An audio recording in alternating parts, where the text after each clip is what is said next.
Ary miarabantsika tsirairay avindray tsy ty zoma fa 13 ny volana jona ity misaotra an'Andriamanitra trany isika fa mbola afaka mandray ny fahasoavany amin'ity anio ity. Alohandirantsika ny amin'ny mofinainan'io dia hivavaka isika. Tompo Andriamanitra io mbola misaotra anao zahay fa mbola afaka mianatra ny teninao, mandray ny fahasoavanao ary mandala bebe kokoa ny fanjakanao ihany koa.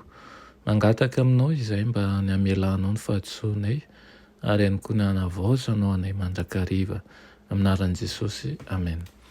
Lohateny mofinainantsika androany dia manao hoe fahazavana. Fahazavana nalaina amin'ny Salamo 7:22 manao toy izao aminaran'i Jesosy. Jehovah no fahazavako sy famonjena ahy. Iza no atahorako? Jehovah no fiarovana mafy ho an'ny aiko. Iza no angovitako?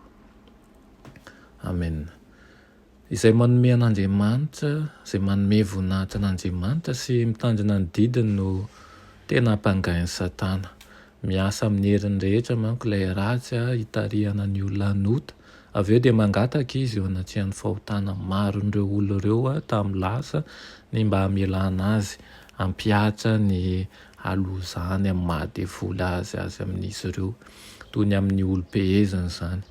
Nanoratra momba an'izany manko Zakaria, milaza hoe ary dia nasehony aho izy fa indro Josoa ampisorona be nitsangana teo anatrihan'ilay anjelin'i Jehovah ary Satana nitsangana teo ankavanany hiapanga azy. Jesosy Kristy no mpisorona be tsika, mijoro eo anatrihany, andro aman'alina ny Satana hiapanga ny rahalahintsika. Manana fahefana izy ary aseho no antony ampy tokony hanesoran'ny hery miaro ny Kristy amin'ny olona ny toetra ratsy tsirairay. Ka rehefa izany dia afaka hanakivy sy handringana an'ireo izay natao amin'ny hanota izy, kanefa nanao fanavotana ho an'ny mpanota rehetra i Kristy.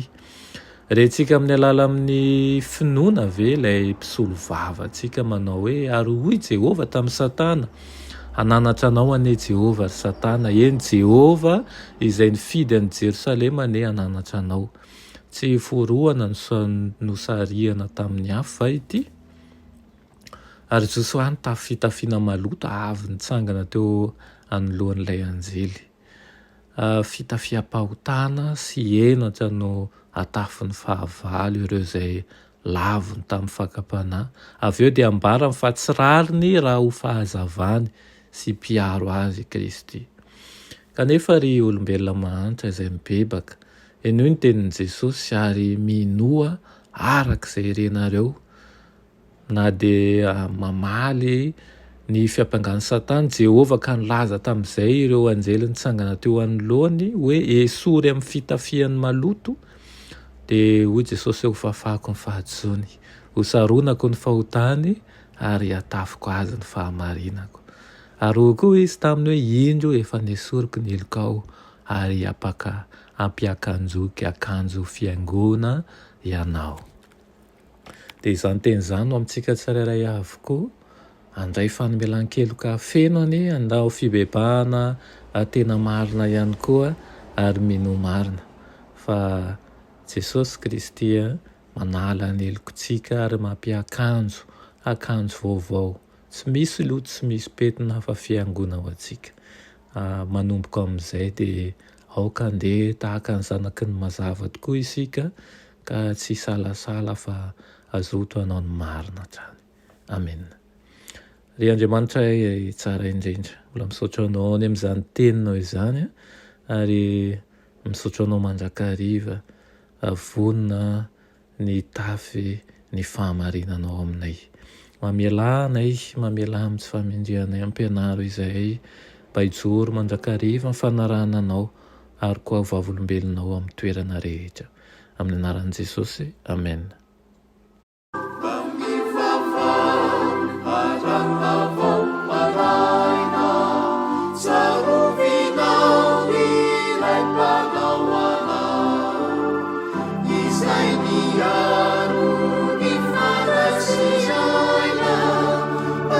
Salam